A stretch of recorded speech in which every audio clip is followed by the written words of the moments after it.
Hey folks, it's Marvin Cash, the host of the Articulate Fly, and we're back with another East Tennessee fishing report with Ellis Ward. How you doing, Ellis? I am doing well, Marv. How are you? As always, I'm just trying to stay out of trouble, and the dry summer heat of Johnson City is broken, hasn't it? It has. We, as a client of mine said, live in an effing rainforest, which has not been true for a couple weeks, but for last week and then certainly for tomorrow, we're getting over a half inch over the course of a few hours. So it's needed, and it'll hurt fishing and clarity and hatches for a couple days, but the reservoirs needed it, and so do the fish. Yeah. So when things kind of settle out in the next, 48 to 72 hours, what do you expect to see on the water? Yeah. I would expect to see some floats from both rivers, which is going to be pretty nice. The Watauga's been doing the 1 to 5, and Saturdays it's pushing big water for the rafting, and the South Holston's been doing 4 to 7. Some 3 to 7s, but that's really it. And it's that results in a lot of, if not all, guide pressure being on the Watauga, and most of it being in low water. So fish are seeing a lot of boats, and they're seeing them close to their faces. And at least for the next couple of weeks, we'll have options, which is nice. And the Watauga will get a little bit of a reprieve. And I would suspect that after a couple days, now we've had a few days of the South Holston generating all day, and I was out there Saturday, big fish water, big fish with streamers water.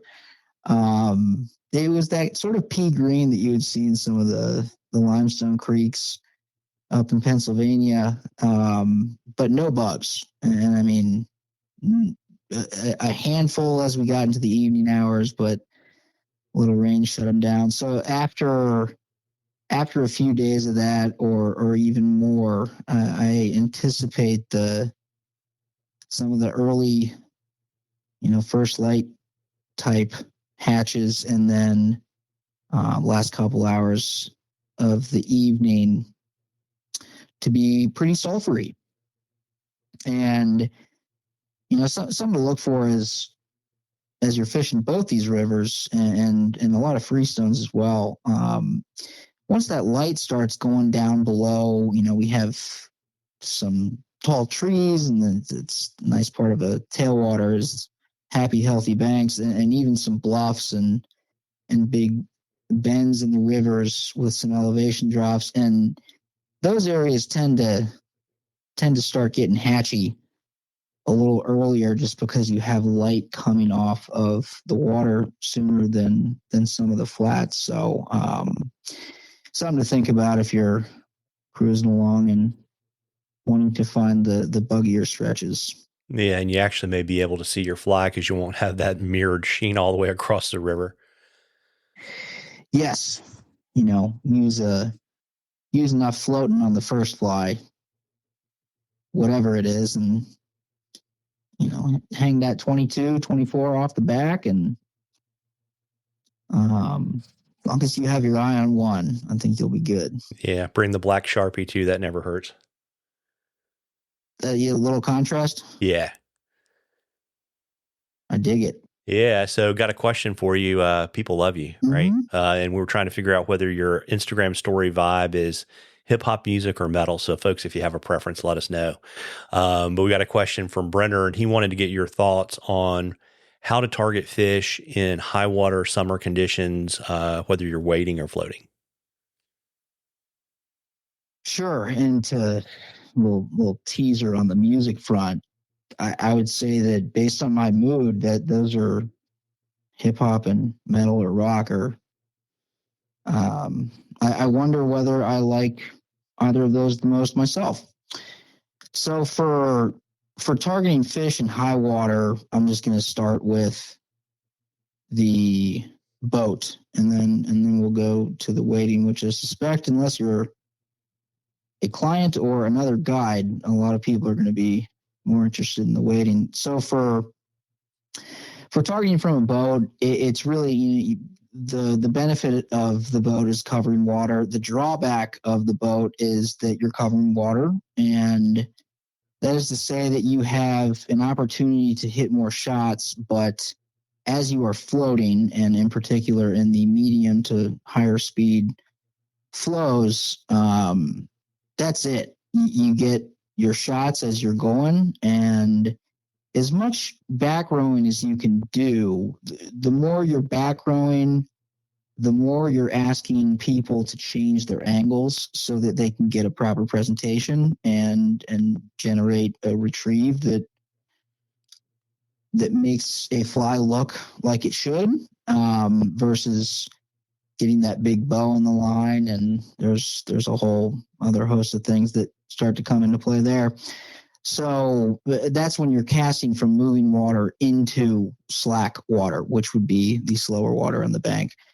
So generally speaking, I like to, on most trips, we start to get into a little bit of a groove where, I have a read on what they're thinking. They have an idea of what I'm thinking as well. And what you want to do, in very high water, you want to find it's almost easier in some senses because you're looking around and it's less about where are the fish, because especially in a tailwater, they are everywhere. And it becomes more about where can I make a cast and where can my retrieve be in a place, in an angle, at a distance that is going to allow me to retrieve the fly in a way that it's going to be there long enough and it's going to act in a way that's going to elicit the eat. And so I'll use an example of what that doesn't look like, and that's casting into, a bank that's super cut and has giant upwells coming out of it. Not that they won't be there, but can your fly be in the water long enough? Can it get close enough to a face? Is it in a place that actually makes sense for a fish to come up and eat? Ignoring the, would bait be there or does it look realistic? It's just how much time, assuming you're not casting right onto the nose of a fish, which we rarely are, how much time, how many strip trip kills are you going to be able to put in if you're casting into ripping water that's super deep? So really approaching the river or approaching your spot selection with that in mind is going to help you out a lot. Now with wading, all of that remains true and is sort of highlighted by the fact that you die if you were in some of these places with giant upwells. So assuming that you're wading and you're being smart, which, I giggled, but that's actually worth noting. A brown trout is not worth filling up your waders over. So assuming that you're being safe and you're able to safely wade, this one might sound stupid, but don't pick a spot where you have to put your fly line, rod, fly into a tree. Obviously, get sporty with them, but there's generally, if you're looking around, you can find fishy spots that don't require hero casting. And some of that stuff is going to look like riffles or boulders or things in the middle of the river that to a fish are the same thing as a bank. So any type of speed disruption, any elevation changes, weed beds, any of the current scenes that you're seeing that maybe just on the other side of that current scene, you see that current slow down a little bit. The brown trout, when they're over there, and you see it when you release them, especially the bigger ones, they have to do so little to not move at all in current. and I mean, that's rainbows chilling in the middle seams and eating bugs. They're expending zero energy. So really looking at the water and forcing yourself to say, what type of water is behaving as though there is a bank near it, even if there isn't a bank. And so that really starts to open up, high and low water and muddy water where you can't see structure. You can really start to pick apart the river and whether or not it's the best spot. That'll be up to you and your fly and presumed brown trout to find out. But it does give you an approach. I've found a lot of success with that approach fishing high water up in Pennsylvania before I had moved down here. And then another thing, and I've probably said this 100 times in a bunch of different ways, but change up your retrieve. So, fishing streamers directly from the would-be predator lie and trying to elicit that strike and pull them out and what I call nymphing in fast water. You're giving them an option, but you're making them you're forcing the decision to happen quickly. Give them different options. Dead drift.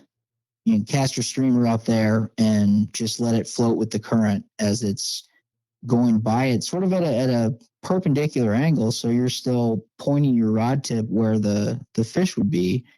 And then start getting creative. Do some heck. I caught some nice browns in Pennsylvania fishing the Peanut Envy and just putting it up where I would put nymphs up into the whitewater, letting it drop down into the big riffly, almost boiling water, but basically letting it get taken down by that current into a trout face. And they're sitting right below those rocks and they have a cushion of water and they're just waiting for meals. So yeah, there continues to be more ways that I explore, and certainly none of these are totally exhaustive, but on foot you have the opportunity to work all of that water and hit it in a lot of different ways. So plenty of information there. I'll go ahead and stop yapping at you. But to kind of break it down a little bit, really kind of whether you're fishing from a boat or on foot, you're really talking about two things. One, you're trying to find a spot right where you want to get the fly down, right?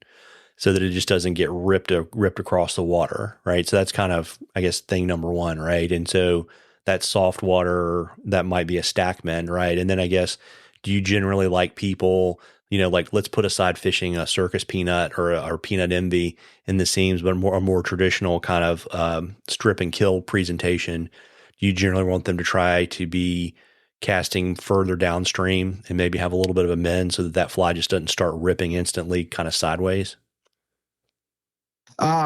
Good questions. What two adjustments. One of them is that I care less about getting down than I do about having the fly be in a place that is approachable by a fish for a long enough time to allow a fish that is probably a couple feet away to come eat it. And in that period of time, you need to be animating your fly in a way that continues to entice or creates the trigger. So, the upwell example is it's not in any kill zone. I've had more brown trout come up through the surface eating hair bugs than I think a lot of people would believe. And they're generally not small. You start seeing it in muddy water, fishing hair bugs that are up top. I fish all white game changers in chocolate milk, and because of the size and the material choice that I'm tying with, it's creating that profile. So it's less about getting it down, and sometimes in certain situations, I actually like keeping it up And then for the approach,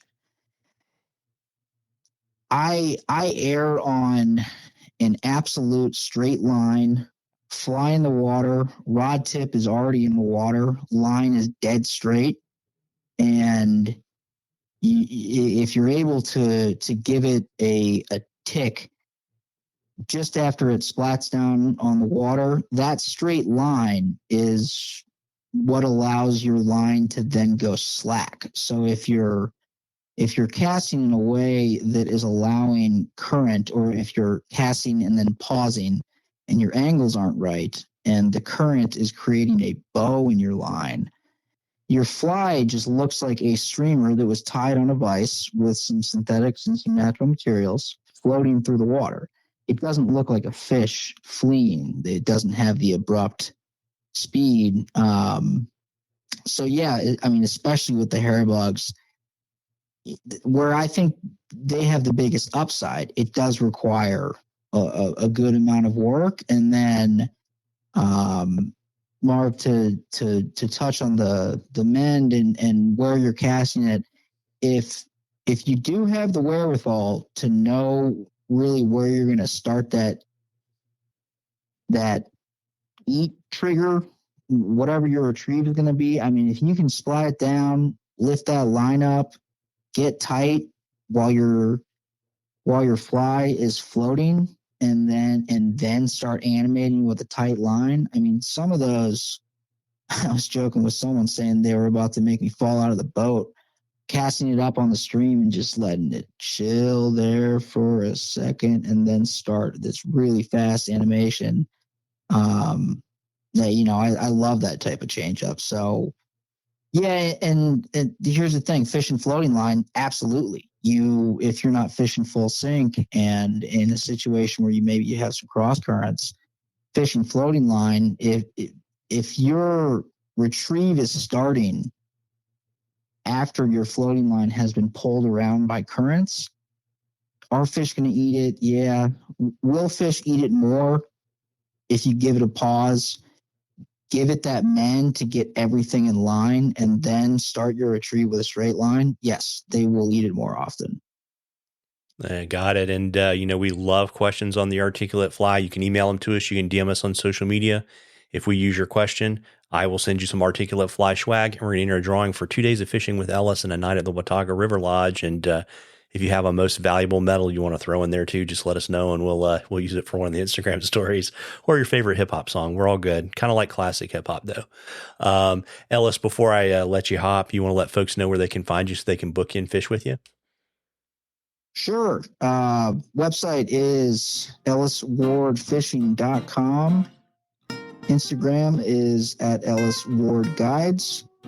And best way to contact and, talk about what a trip might look like, ask me questions, whatever. Also, of course, book is my cell phone at 513-543-0019. Well, there you go. Well, listen, folks, you owe it to yourself to get out there and catch a few. Tight lines, everybody. Tight lines, Ellis. Appreciate it, Marv.